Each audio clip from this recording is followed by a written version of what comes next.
Corona වෛරසය කියලා කියන්නේ මොකක්ද ඔය? මේ වෛරසයේ තියෙන ප්‍රභේදයන් තවමත් වෙනස් වෙන හින්දා අලුත් දේවල් හැදෙන හින්දා මේකට නමක් හැටියට COVID-19ද එක එක නම් ඉස්සරහට එන්න පුළුවන්. ඒ හින්දා මේ වෛරසයේ නම හොයනවට වඩා මේ වෛරසයත් එක්ක ජීවත් වෙන ක්‍රමය තමයි හොයන්න වෙන්නේ. විශ්වාස කරනවාද ආයුර්වේදයට හැකියාවක් තියනවාද? එහෙම නැත්නම් ආයුර්වේදයට ඉඩක් දෙන්නේ නැද්ද? තැනක් දෙන්නේ නැද්ද? ඇඟ ඇතුලේ තියෙන ප්‍රතිශක්තිකරණයට අවශ්‍ය කරන ශක්තියින් ඇඟේ විභව ශක්තියෙන් තියනවා නම් ඒක බේර ගන්න පුළුවන්. ඒවා ආරක්ෂා කර ගැනීමේ හැකියාවක් අපේ දේශීය වෙදකමේ තියෙනවා. හැබැයි දේශීය හොරවෙද්දුන්ගෙන් ඒක නැහැ. වෛරස් එකක් ලෝකයෙන් සම්පූර්ණයෙන්ම අයින් කරන්න පුළුවන්ද? පරණ පරීක්ෂණ වාර්තා සහ දත්වයන් අනුව අවුරුදු 4-5ක්වත් යයි මෙවැනි වෛරසයක් නැති වෙලා යන්න. ලෝකේ තාමත් අපි අංක 2. ලෝකේ අපි අංක 2 තමයි අනිත් පැත්තෙන්. ආරක්ෂකාංශ, සෞඛ්‍යාංශ, ඒ වගේම රජය ගෙන යන වැඩපිළිවෙල ප්‍රමාණවත් නැහැ කියලා දුරුතුමා කියන්නේ. ප්‍රමාණවත් නැති නෙමෙයි සෑහෙන මහන්සියක් කරන අපේ දක්ෂ වෛද්‍යවරු සහ දැනුම තියන අය ඉන්නවා. දන්නේ නැති මිනිස්සුත් ඇවිල්ලා කියවන්න ගත්තාම නොදන්නා සිස්ටම්ස් දාන්න ගියාම වැරද්දක් හැටියට පිළිගන්නේ නැතුව අපිට වරද පටවන්න ගියාම මිනිස්සුන්ට ආතතියත් එක්ක තරහක් ඇති වීම ස්වභාවික දෙයක්. කොරෝනා එක ජීවත් වෙන්නේ කොහොමද? කොරෝනාත් එක්ක ජීවත් වෙන්න නම් ප්‍රතිශක්තිකරණය කියන එකට අවශ්‍ය කරන විභව ශක්තිය කොරෝනාත් එක්ක ඝට්ටණය වෙමින් හදාගන්න වෙනවා. එහෙම නැතුව කොරෝනා පැත්තක තියෙනවා අපි අයින් වෙලා ඉන්නවා කියලා එහෙම හදාගන්න බෑ. විශාල රටවල් මිනි කඳු පිටින් ඔවුන්ගේ රාජ්‍යයන් තුල ගොඩ ගහනවා. මේක කොතරින් නතර වෙයිද? අපිට කොහොම බලපායිද? මෙහෙමයි මරණ ප්‍රමාණය අපි සංඛ්‍යාලයක් කරන හරියට එළියට ආවේ නැත්තම් එහෙම මිනි කඳු නැති රටක් හැටියට තමයි අපි යන්නේ. නමුත් නොදැනුවත්කමින් ඒ හා සමාන ප්‍රමාණයක් සාපේක්ෂව තියෙන්න පුළුවන්. රටා පැදුර ජීවිතයට රටා මවන හැමදේම පිරුණු තැන. අයිබෝන් ඇත්තටම කොරෝනා දෙවන රැල්ලෙන් ලංකාවට මොකද්ද වෙලා තියෙන්නේ කියන කතාව තමයි අපි අද මේ වීඩියෝ එකෙන් කතා කරන්න සූදානම් වන්නේ. විශේෂඥ වෛද්‍ය අසංග විජේරත්න වෛද්‍යතුමාට අපි කතා කළා මේ තත්ත්වය හමුවේ අපිට මේ කාරණාව ටිකක් පැහැදිලි කරලා දෙන්න කියන එක. ලංකාවේ ඇත්තටම මේ උදා වෙලා තියෙන තත්ත්වය වෛද්‍යතුමනි මොකක්ද? කොහොමද අපි ඒක පැහැදිලි කරගන්නේ? මුලින් අපි දැනගන්න ඕනේ මේ අපි අද කරන කතා බහ කවුරුවත් විවේචනය කරන්නවත් දේශපාලන මත හෝ සමාජය මත ජනගත කරන්නවත් නෙමෙයි.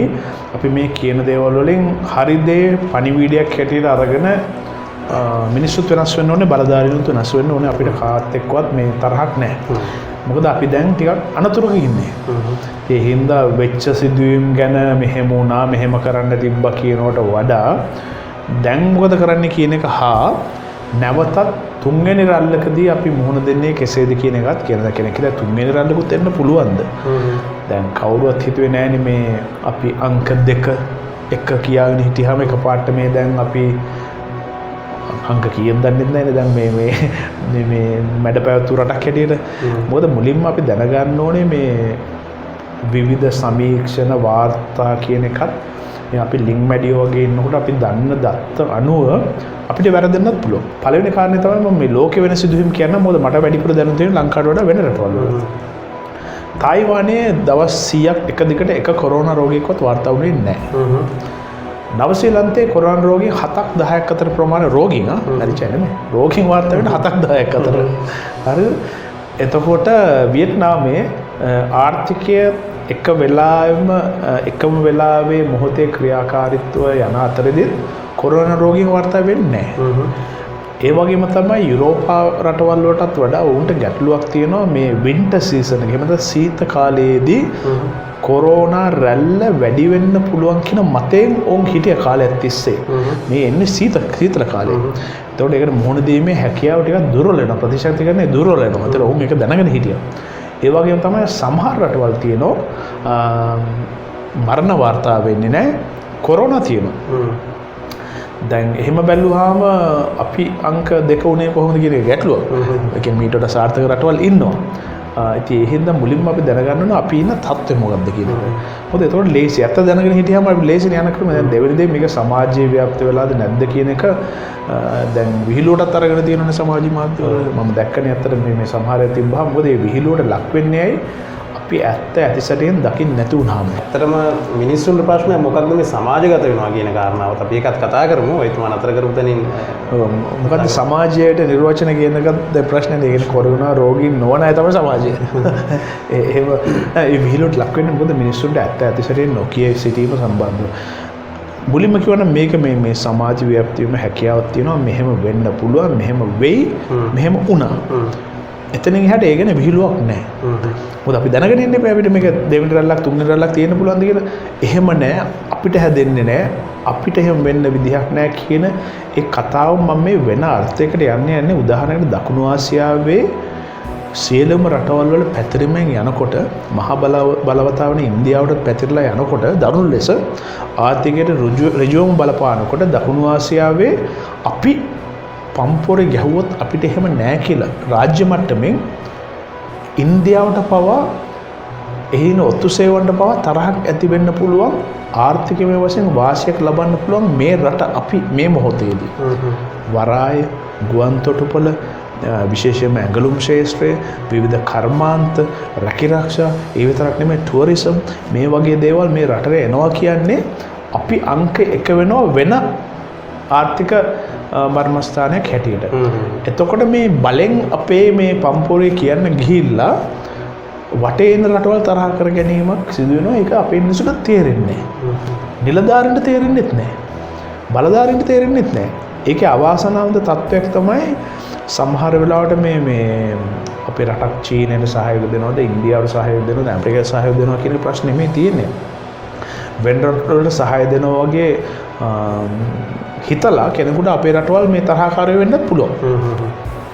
කොරෝනාවක් හෝ ත්‍රස්තවාදී වදුරක් වගේ දෙයක් වුණත් රටකට තප්පර 10ක් 15ක් ඇතුළත ක්‍රියාත්මක වෙන්න පුළුවන්. ලොකු විනාශයක් කරන්න පුළුවන් මේ ඊටමත් ඉක්මනටම. සමාජයට පතුරවන්න තව රටකින් අපි කියමු මැඩගස්කරෙන් කියලා රටවල නම් කියන බැලේ කොරෝනා රෝගීන් 10ක් එව්වනම් ඒ හොඳටම ඇති 10න් තව 10 ගුණයකට 100කට පැතිරෙන 100න් 100 ගුණයකට තව පැතිරෙන වගේ 1000ක් සමාජගත කිරීමට යන්නේ තප්පර 10ක් වගේ කාලයක්.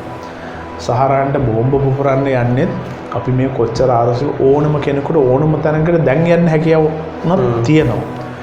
එතනට කියලා පුපුරන්න යන තප්පර 10යි 5යි අතර කාලයක් විතරයි. මම මේ කියන්නේ මේකේ බරපතලතාවය දේශපාලන වශයෙන් සහ ලෝකයේ ගැනත් අපි හිතන්න ඕනේ මේ නොදැනුවත්කමේ තියෙන ගැටලුවක් හින්දා තමයි මේ අපි එකතන පල් වෙන්නේ, අපි එකතන හිර වෙන්නේ, අපි එකතන විහිළුවකටපත් වෙන්නේ. මිනිස්සුන්ට බැන්නට හරියන්නේ මේක මෙන්න මේ විදිහට දැන් උදාහරණයකට මම අද කියන්න යන කතාව මේ එන්නත ගැන සමහර රටවල් මේ අපි හිතන තරම් හිතන්නේ එන්නතක් එයි එන්නතෙන් අපි බේරෙයි එහෙම කියලා වුන් කියන්නේ නැහැ. හේතුවට බටහිර වෛද්‍ය විද්‍යාවේ එන්නතක් අත්හදා බලන්න යන කාලය සහ එන්නතක් සමාජගත වෙන්න මෙන්න මෙහෙම එකක් තියෙනවා. පරීක්ෂණ, නිරීක්ෂණ, නිගමන. පරීක්ෂණ කියන එකට අවුරුදු 4ක් විතර යනවා. හේතුව මේකේ ප්‍රභේදයන් තියෙනවා. දැන් කොරෝනා තිබ්බ පළවෙනි ප්‍රභේදය නෙමෙයි දැන් තියෙන COVID-19 තව ප්‍රභේදයක්. දැන් මම ඒකත් අතර වෛද්‍යතුමාගෙන් අහන්න ඉස්සරහට හිටියේ මේ ටිකත් අපි කතා කරමු මොකද්ද මේ තත්ත්වය කියන එකත්. දැන් ලංකාවේ විශ්වවිද්‍යාල මට්ටමින් පර්යේෂණ කරලා තහවුරු කරගෙන තිබෙනවා මේ පළවෙනි රැල්ලෙන් ආපු ප්‍රභේදය නෙමෙයි මේ දැන් තියෙන්නේ මේක ඉතාමත් මේ භයානක තත්ත්වයක් මේ දෙවන මේ ප්‍රභේදය කියන එක. අපි ඒක මොකද්ද කියන එක කතා කරමු වෛද්‍යතුමනි අර මොකද හේතුව දැන් මාස 3කට කලින් මේ දෙවෙනි ප්‍රභේදය ගැන කිව්වේ නැහනේ. ඒ කියන්නේ දෙවෙනි ප්‍රභේදය ගැන දැනුවත් වීමක් ඒ කාලේ තිබ්බේ නැහැ. අපි කියමු තුන්වෙනි ප්‍රභේදයක් ගැන තව මාස 4කින් කතා කරමු. එතකොට මේ කොවිඩ් රැල්ල තාම ඉවර වෙලා නැහැ. එතකොට දැන් පරීක්ෂණ මට්ටමේ එන්නතක් ආවා කියලා කිව්වත් එහෙනම් ඒක පළවෙනි රැල්ලට දෙවෙනි රැල්ල තුන්වෙනි රැල්ලට හෝ ප්‍රභේදයන් වල තාම ප්‍රතිකාරයක් ලැබිලා නැහැ. ඒක පළවෙනි දේ මතක තියාගන්න මේ වැඩසටහන අහන අය මේ වගේ වසංගත මේ අතීතයේ තියෙන දේවල් මේ අතීතේ වර්ධන්න පුළුවන් අපිට. ඒ කාලේ තිබ්බ දත්ත නිරීක්ෂණය කරාම මට පේන ආකාරයට අවුරුදු 3ක් හෝ 4ක් හෝ 5ක් කාලයක් මේ තියෙන රැල්ල මේ විදිහට යනවා. දැන් එහෙම නෙවෙයි කියලා කියන්න මට නම් විද්‍යාත්මක සාධක නැහැ. වැරදෙන්න පුළුවන් මට. වැරදෙන්නේ මේක මාසෙන් දෙක අඩු වෙන එක නෙමෙයි. අවුරුදු 5 10 වීම. මිසක් මේ අනිත් පැත්තට නෙමෙයි. තව මාස 6න් ඉවරයි. ඕ බොරු කතා කරන අවුරුදු 3 4ක් යනවා. ඒක පළවෙනි දේ. අවුරුදු 3 4න් අපි ඉවරුණා කියමුකෝ මේ වැඩේ. එතෙහිනම් පරීක්ෂණ කරන්න තව අවුරුදු 3 4ක් යනවා. පරීක්ෂණ නිරීක්ෂණ මොකද්ද? ඒක සතෙකුට හෝ මියෙකුට දීලා නිරීක්ෂණය කරන්න. මේක පරීක්ෂණ කරනවා, පරීක්ෂණයක් නිරීක්ෂණයකට භාජනය කරනවා සතුන්ට. ඊට පස්සේ මිනිස්සුන්ට දීලා බලනවා ක්ලිනිකල් ට්‍රයල්ස් කියන දේවල්. අපි කියමු අවුරුදු 7ක් කියලා. ඊට පස්සේ නිගමනයකට එනවා දැන් කෙනෙක් කියයි ඉතින් ඔහොම හිතාද මේ දියවැඩිය බෙහෙත් තරම් බඩන් ආයෝ කියලා. නෑ සමහර ඒවා ඒ රටවල තාම පරීක්ෂණ මට්ටමේ තියෙන අපි මොඩේ වගේ ගත්තට. කරන්න දෙයක් නෑ. අපි ඇවිල්ලා මීයෝ. ගිනි පිග්ස්ලා කියලා කියන්නේ අපි. ඒතර ඔක්ස්ෆර්ඩ් සරසවියේ හදපු එන්නත එංගලන්තයත් හදා බලන් තිබ්බනේ. කියලා බ්‍රසීලියත් හදා බලන්නේ. තමන්ගේ රටේ මිනිස්සුන්ට දෙන්නවත් ඒගොල්ලන්ට විශ්වාසයක් නැහැ. හේතුව වෙන රට කෙනෙක් බැලුවට කමක්. දැන් කොරෝනා මුලින්ම ඔළුවේ තියාගන්න කොරෝනාත් එක්ක ජීවත් වෙන්න වෙන එක වෙනවාමයි. ඒකට විකාර කර ඉඳලා හරියන්නේ නැහැ. දැන් අපි හොයන්න අවශ්‍ය වෙන්නේ කොරෝනාත් එක්ක ජීවත් වෙන්නට අවශ්‍ය දේවල් ටිකද? ඇත්ත. දැන් ඒකේ ගැටලුවක් තියෙනවා. ප්‍රතිශක්තිකරණය කියන වචනයත් මට ඇහුණා. දේශීය ක්‍රම තියෙනවා. ආයුර්වේද ක්‍රම තියෙනවා. නිට්ටාවට මේ වැඩේ කරන්න පුළුවන් කියලා. මම මේ වගකීම කියන්න ඕනේ. චීනෙත් ඉතා දියුණු පැරණි වෛද්‍ය ක්‍රමයක් තිබ්බා. ඉන්දියාවෙත් ආයුර්වේද කියන වෛද්‍ය ක්‍රම ඉතාමත් ජනප්‍රියයි. ජපානයේ තියෙන වෙනම වෛද්‍ය විද්‍යාත්මක ක්‍රමයක් තමන්ගේ රටට ආවේනික වුණා. ඔහොම බැලුවාම බොහෝ දාසයතකර රටවල් වල තියෙන ওই දේ. ඒ වගේ තමයි විශේෂම අප්‍රිකානු රටවල තියෙනවා තමන්ගේ දේශීයත්වයේ හුරුවෙච්ච ප්‍රතිශක්තිය ගැන දිනු කරන ක්‍රම. එහෙනම් ඒ රටවල වල මේ ලෙඩේ නැතුව තියෙන්න බෑ. තේරුණා? එහෙම වෙලා නැහැ. හේතුව මේ වෛරසය සමහර විට අපේ ප්‍රතිශක්තිකරණයට අදාළ නොවන අලුත් එකක් වෙන්න පුළුවන්. තාම ඇඟ ඇතුලෙන් හොයනවා මේකට විරුද්ධව ෆයිට් කරන්න ක්‍රමයක්. දැන් හෙම්බ්‍රිසාව කැස්ස වගේ දේවල් හැම කෙනාටම හැම වෙලාවෙම හැදෙන හින්දා ඒකට ප්‍රතිශක්තිකරණය හැම කෙනාගේම දියුණු වෙලා මොන හරි ක්‍රමවේදයක් හොයාගන්නවා. බැරි වුණොත් බෙහෙතක් ගන්නවා. ඒකලුත් හරියනවා සමහරට. ඒත් ආපහු හැදෙනවා. ඒක නිට්ටවසු වෙලා නැහැනේ. කොත්තමල් ටිකක් ගත්තාම ඒක පැරණ්ණන්ගේ තියෙන ක්‍රමවේද පරීක්ෂණ නිරීක්ෂණ නිගමන කියන දේ නැතුණාට පරම්පරා ගන්නකට ඒව පාවිච්චි කළා ඒක තමයි නිරීක්ෂණය. මේ ඇවිල්ලා පැරණි අවුරුදු 100කට කලින් පාවිච්චි කරපු එකේ තමයි දැන් නිගමනය කොත්තමල්ලි වගේ දා සමහරට හොඳ ඇති ප්‍රතිශක්තිකරණය දිනු කරගන්න. ප්‍රතිශක්තිකරණය දිනු කර ගැනීම යනු කොරෝනා වෛරසයෙන් බේරීම නොවේ. මේක තේරුම් ගන්න ඕනේ මේ කොත්තමල්ලිම බොන අය ගෙදරට වෙලා හිතනවා හුමාලේ අල්ලන අයයි එක විකාර ටිකක් තියෙනවනේ. නෑ ලුණු වතුරෙන් කට හොදන අයයි මම මෙහෙම කියමු තරහ වෙන්න එපා. හුමාලේ ඇල්ලීමෙන් පෙනහැල්ලේ තියෙන සමහර විස බීජ විනාශ වෙනවා. හොඳයි. පෙනහැල්ලේ ක්‍රියාකාරීත්වයට වාසියක් වෙනවා. සෙම වගේ දේවල් පොඩ්ඩක් පිටතට යනවා. ඒක හොඳයි. ඒකේ අවාසියක් නෑ. ඔයාට කොරෝනා හැදුනොත් අර ලෙඩත් එක්ක නම් යන්නේ සෙම ලෙඩත් එක්ක නම් යන්නේ ඔයාට අතුරු ආබාධ වැඩි. ඒකින්ද අර මේ හුමාලය අල්ලගෙන එක දේවල් කරලා පැරණි ක්‍රම කරලා අර අනිකුත් ලෙඩ අඩු කරගෙන යන තරමට කොරෝනාත් එක්ක තියෙන ජීවත් වීමේ හැකියාව ඒකට විතරයි ඇටැක් කරන්න පොඩි ලෙඩ ඇටැක් කරන්නේ නැහැ.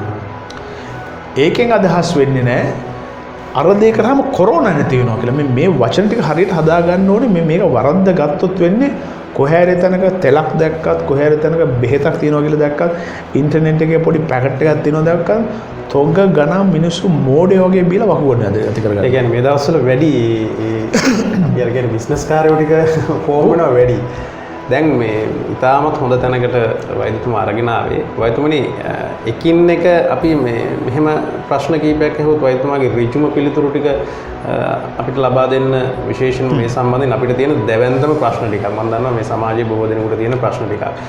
කෙටියෙන්ම අපි හඳුනාගත්තොත් දැන් වෛරස් කියන එක මේ පළමු වෛරසය නෙමෙයි ලෝකේට. ඇත්ත. ඔබට පුළුවන් නියත ක්‍රියේෂන්ස් YouTube channel එකේම අපි මේ වෛරස් ගැන වෙනම වීඩියෝ එකක් කළා මේ වෛරස් ඉතිහාසය ගැන. ඔබට පුළුවන් ඒකෙන් ඒ තොරතුරු ටික දැනගන්න. අපි ඒ පිළිබඳව කතා නොකර දැන් මේ වෛරස් එක පරාජයට පත් කරන්නට, වෛරස් එක කන්ට්‍රෝල් කරන්න, එහෙම නැත්නම් පාලනය කරන්න මිනිස්සු අසමර්ථ වෛද්‍යතුමනි. දැන් මෙච්චර තාක්ෂණයේ දියුණුවයි ලෝකේ දැන් අපි දන්නවනේ හඳට යන්න, වෙනත් ග්‍රහලෝක වලට යන්න, පොළොව යටට යන්න කීයක විදිහට දේවල් මිනිස්සු කරනවානේ. වගේම න්‍යාස්ටික අපි අත්හදා බලනවා, අර රටට පහර දෙන්න උත්සාහ කරනවා. මේ වගේ එක එක දේවල් ලෝකේ තියෙන තාක්ෂණික දියුණුව කියන එක. මේ හැම දෙයක්ම කොරෝනා වලට පෙරදිද? අපි කොරෝනා වලට පරාජයට පත් වෙලාද? මුලින්ම දැනගන්න ඕනේ දෙයක් තමයි අපි මිනිස්සුයෝනේ අපි සත්තු වගේ ජීවත් වෙනවද? එහෙම නැත්නම් අපි මිනිස්සුයෝ ජීවත් වෙනවා කියන මේ පරිසරයට විරුද්ධව යන්න ගිය දා සිටන් අපිට සයිඩ් ඉෆෙක්ට්ස් හැදෙනවා. දැන් මම උදාහරණයක් කියන්නම්. සමහර අය දන්නේ නැති ඒවත් වෙන්න පුළුවන්, සමහර අය දන්නේ ඒවත් වෙන්න පුළුවන්. වෙන රටවල මේව සාකච්ඡාවට යන දේවල් තමයි. AIDS මාරන්තිකයි. එහෙමම කියමුකෝ. දැනටත් ලෝකේ භයානකම වෛරස් එක කියලා හඳුන්වන්නේ මම දන්න විදිහට ඒකට එන්න තාම HIV කියන වෛරසය නේද තාමත් ප්‍රබලමත් වෙන්නේ. ඒකට එන්න තාක් මිනිස්සු පරීක්ෂණ නොකර ඉඳලා තියෙනවද? කරලා තියෙනවා ඇති. අපි කිව්ව එන්න තාක් කොහේ හරි ආව කියලා හිතලා බලන්නේ ඒ එන තැනට තියෙන බිස්නස් එක ඒත් නැහැනේ තාම.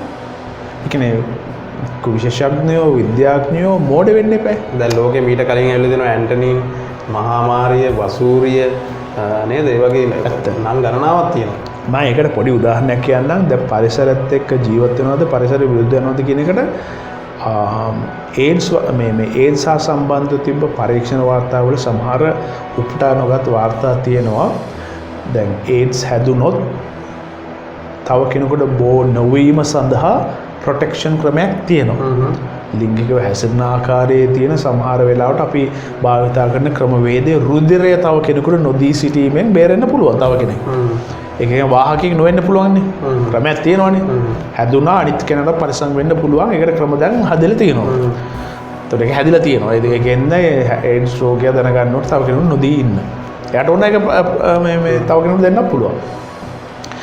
ඒකට හැදෙන්න හේතුව අතීතයට ගියාම තමන්ගේ මනුස්ස සංහතියේ තියෙන ක්‍රියාකාරකම් වලට ඔබට ගිය වානරයන් සමග හැසිරීම කියන දේ වදුරන් සමග හැසිරීම කියන දේ සම්බන්ධව සමහර නිරීක්ෂණ වාර්තා තියෙනවා. ඒ කියන්නේ තමන්ගේ ජීවන රටාව නොසුදුසු සතෙක් ලෙස හැසිරීමනේ.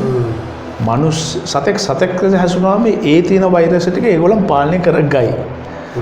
උදාහරණයට ගෙදර ඉන්න පූසෙක් තමන්ගේ තියෙන ප්‍රශ්න ටික කුප්පමේනියක් ගහ කාලා මොකද ඒක මේ ඇවිල්ලා මේ සංගත රෝගයේ එකකේ කියලා දුන්නේ නෑනේ පූසට. හරිද? වා කියලා දුන්නෙත් නෑනේ.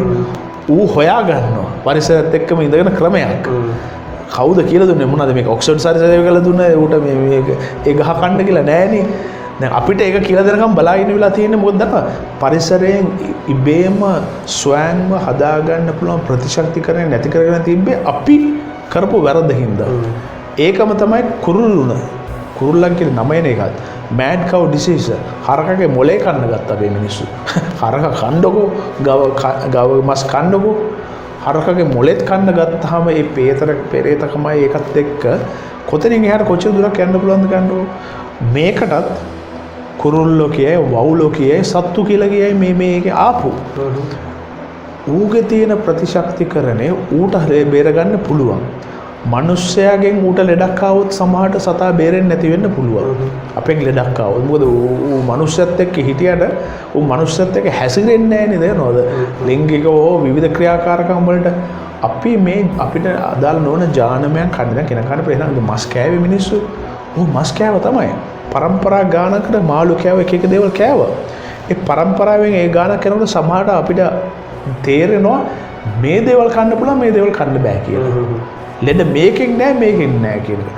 දැන් සමහර ඔය තියෙන බීෆ් වර්ග පෝක් වර්ග එක දේවල් අපි ඉස්සොදැල්ලෝ කියලා කියනවා නිකන් ඇඟට උෂ්ණාධිකයි කියලා. ඒකත් රහ වුණාට කන්න බැරි වුණා මොකද මිනිස්සු කරේ ඒ උණුසුම එහෙම නැත්නම් ඒ පාලනය කිරීම සඳහා හීට් එක පාලනය කරන්නත් ඒකටත් එක කොළ ಜಾති දාන්න ගත්තා. විශේෂයෙන්ම ඔය ක්‍රැබ්ස් එහෙම නැත්නම් ඔය පොකිරිස්සෝ ලොකු සත්තු හදනකොට ඒකට පැරන්න තව ක්‍රමයක් හදාගත්තනේ ඒකට මොන හරි දෙකක් මික්ස් කරන්න. ඒ කියන්නේ ඒකටත් ක්‍රම තියෙනවා. එහෙම නැති වුනහම කොහෙන් ලෙඩ එනවද කියන එක අපිට හොයාගන්න බැරි වෙලා තියෙනවා. ඒ හින්දා මුලින්ම ඉගෙන ගන්න ඕනේ දැන් පරිසර හිතකාමී ලෙස සමාජයත් එක්ක ජීවත් වෙන්න නම් හිරු එළිය මුලින්ම ඇඟට තියෙන්න ඕනේ. මේ අස්සක වෙලා හිර වෙලා හිටියම ළමයා ඩේ කෙයා සෙන්ටර් එකේ හිටියට එහෙම නැත්නම් ඉස්කෝලේ ටියුෂන් එකට ගිහිල්ලාම දාලා හිර කරලා තිබ්බට හිරු එළිය දැකලා නැත්නම් තියෙන පළවෙනිම අපේ තියෙන පොඩි කාලේ උගන්වන අපිට තනකොළ PS එක මේ අපි පොල් කටුවක් වහලා තිබ්බොත් ඊළඟ දවසේ තනකොළ පාටත් නැහැ කහ වෙලා යනවා. ඒ කියන්නේ මේ ශක්තිය කියන ඉරුගේ තියෙන ශක්තිය කියන එක නැති වෙලා කියන්නේ ජීවිතයක් විනාශ වෙන්න පුළුවන්. විටමින් D උණතාවයක් අපි හදාගෙන තියෙනවා. ඒතකොට මේ මොන දේ ගත්තත් බෙහෙත් ගත්තත් ඉඳන ගත්තත් නැද ඒක කරගන්න බැලුවද අවුවට ගිහිල්ලා තියෙනවා. ඒ කියන්නේ නිකන් ස්වභාව ධර්ම දෙන දේ ගන්න. හුල්ලංග ඒක විනාශ කරගෙන තියෙනවා. අස්සකට වෙලා ඉන්නවා හිර වෙලා ජනේලයක්වත් අරගන්නේ බැරුව සහ එතනත් තාප්පයක් ගහගෙන. ඒක ඉතින් ගහක් ඕනේ නැහැ. මල් ගස් වවනවා. මල් ගහෙන් ඉතින් ඔක්සිජන් එනවා නම් මරු. එහෙම වෙන්න බෑනේ. ගහකින් දෙන ඔක්සිජන් ප්‍රමාණය මතක තියාගන්න ඕනේ. තමන්ගේ ජීවිත කාලයටම අවශ්‍ය කරන ඔක්සිජන් දෙන එක ගහකින්. ඉතින් ගස් නැති ගෙවල් තියෙනවා නම් එහෙම හදන්න ප්ලෑන් කරගෙන ඉන්නවා නම් ඔන්න ඉතින් කමක් නැහැ ප්‍රතිශත වෙන දුර්වලීමේ ලක්ෂණ. බෙහෙත් මත යැපෙන අය ඉන්නවා නම් දියවැඩේ අදිරුදෙන කොලෙස්ටරෝල් අරව මේව වකුගඩු රෝග මේව සම්බන්ධව ඒක තමන්ගේ වැරද්ද තමයි. හැබැයි ඒක දැනගන්න ඊළඟ පරම්පරාව නොදී ඉන්න. අපි දන්නවා කන්න හොඳ නැහැ කියලා. සොසේජ් જાති අරවා જાති ලුණු જાති අජිනෝමෝටෝ જાති අර ඔක්කොම දන්නවා අපි නමින්ම කියන්න ඕනේ ඒක. කෝලා જાති මේ જાති පැණි බොන්න හොඳ නැහැ කියලා අපි දැනගෙන අපි නම් දරුවගේ බර්ත් එකට අර මෙගා බෝතලේ ගේන්නේ. අපි නම් දරුවා කැමරේ ෆ්‍රයිඩ් රයිස් එකට අරවත් දාන්නේ. ඊළඟ දරුවා කොරෝනා නෙමෙයි කොරෝනා ළඟින් යන පොඩි ලෙඩක් ආවත් නැත්තටම නැති වෙනවා. නැත්තටම නැති වෙනවා කියන්නේ මුළු පරම්පරාව නැති කරන දැන්ටත් ඒකේ ආරම්භය දැන්වත් මිනිස්සු ඉගෙන ගත්තේ නැත්නම් ලොකු ප්‍රශ්නයක් ඇති වෙනවා. දැන් මේ අපි සාමාන්‍යයෙන් අර ජනප්‍රියම කාරණා ටික කතා කරමුකෝ වෛද්‍යවරුනි. දැන් අපි ජනප්‍රියම දේවල් ටික අරගත්තොත් ස්වභාව ධර්මයේ අපිට දඬුවම් දීලා ස්වභාව ධර්මයට මිනිස්සු එරෙහි වෙලා දැන් ස්වභාව ධර්මයට සිදු වෙලා තියෙනවා මිනිස්සු පාලනය කරන්න. ඒ වගේ කතාවක් අපි කතා කරනවා. දැන් මෙහි ඇත්ත නැත්ත කාරණාව කොහොම වුණත් සාමාන්‍යයෙන් දුරට බලපුවහම අපිටත් ඒක හිතෙන්න පුළුවන් දෙයක්. ඊළඟට තියෙන දෙයක් තමයි මේ අපේ රට ගත්තාම අපේ රටේ අර වෛද්‍යතුමා මේ කාරණාව පැහැදිලි කරමින් සිටියා. අපි ඒක මෙතනින් එහාට පැහැදිලි කරගනිමු. අපේ රටේ තියෙනවා හොඳ ආයුර්වේද වෙදකමක්. එහෙම නැත්නම් දේශීය වෙදකම කියන එක. මේ දැන් සමහර අපි දැක්ක වෛද්‍යවරු පවා ඉදිරියට ඇවිත් කියනවා අපිට බාර දෙන්න මේක අපිට මේක අභියෝගයක් නෙමෙයි සුව කරගන්න පුළුවන් කියන එක. හැබැයි ලෝක සෞඛ්‍ය සංවිධානයේ පවා තවමත් අතරමං වෙලා ඉන්නවා මේකට ක්‍රමයක් හොයාගන්න බැරුව. එහෙමනම් ඒ ලෝක සෞඛ්‍ය සංවිධානය මම දැක්ක එක වෛද්‍යවරයෙක් ඔහුට වෙනත් රටවල් වලින් ඩොලර් කෝටි ගණන් වලින් මේක දෙන්නම් කියලා බෙහෙත දෙන්න කියලා කියනවා කියන. එතකොට ඒ වගේ තත්ත්වයක් තියෙනවා නම් ඇයි ඒ වගේ දේවල් වලට යන්නේ නැත්තේ? මේ ජනප්‍රිය කියන කාරණා ඇත්තම වෛද්‍යවරුනි මේ දේශීය අපේ වෙදකමට හෝ එහෙම නැත්නම් දැන් ඉන්දියාවට මේක ප්‍රශ්නයක් වෙලා තියෙනවා වෛද්‍යතුමා කිව්වා චීනේ ඒ වගේ ක්‍රමයක් පාවිච්චි කරන්න බැරිද? මොකද්ද මේක නැත්නම් ඔහේ සමාජයේ විසින් මිනිස්සුන්ට හිතන දේවල් කියනවාද? අර වෛද්‍යතුමා කිව්වද එකක් මේක නිරීක්ෂණය කරන්න ඕනේ, පරීක්ෂණ කරන්න ඕනේ, නිගමනයකට එන්න ඕනේ. මේකට සාමාන්‍යයෙන් අවුරුදු අඩුම වසර 5කට එහා යනවා කියන කාරණාව. මොකක්ද මේ වෙන්නේ? මොකක්ද මේ කතා කියන කාරණාව අපිට දැනගන්න අවශ්‍යයි වෙන්නේ. අපි සමාජයේ තියෙන එහෙම නැත්නම් පරිසරයේ තියෙන ක්‍රියාවලියට පිටින් ගියොත් ඔය මොන වෛද්‍ය ක්‍රමයක්වත් හරියන්නේ නැහැ. මුලින් ඒක මුලින් තේරුම් ගන්න ඕනේ. එහෙමනම් අපි ලෙඩ හදා ගන්න ඔන්න ඔහේ පෙත්තක් බීලා ඔක්කොම හදා දැන් උදාහරණ දියවැඩිය හැදුනොත් හැදුනම තමයි. බෙහෙත් මත ජීවත් වෙන්න වෙනවා. ඒ වගේම තමයි මේ වගේ ප්‍රතිශතය දුර්වල වුණොත් ප්‍රතිශතය දුර්වල වෙලා තියෙනවා. ඇඟ ඇතුලෙන් ස්වයං ශක්තිය හදා ගන්න නම් මේ වෛරසයේ වර්ගය ඇඟ ඇතුලෙන් හඳුනා ගන්නත් ඕනේ. ඇඟ ඇතුලෙන් හඳුනාගෙන ඒකට ප්‍රතිවිරුද්ධව ක්‍රියා කරන්නත් ඕනේ. ඒ මං ක්‍රියාත්මක වෙයි.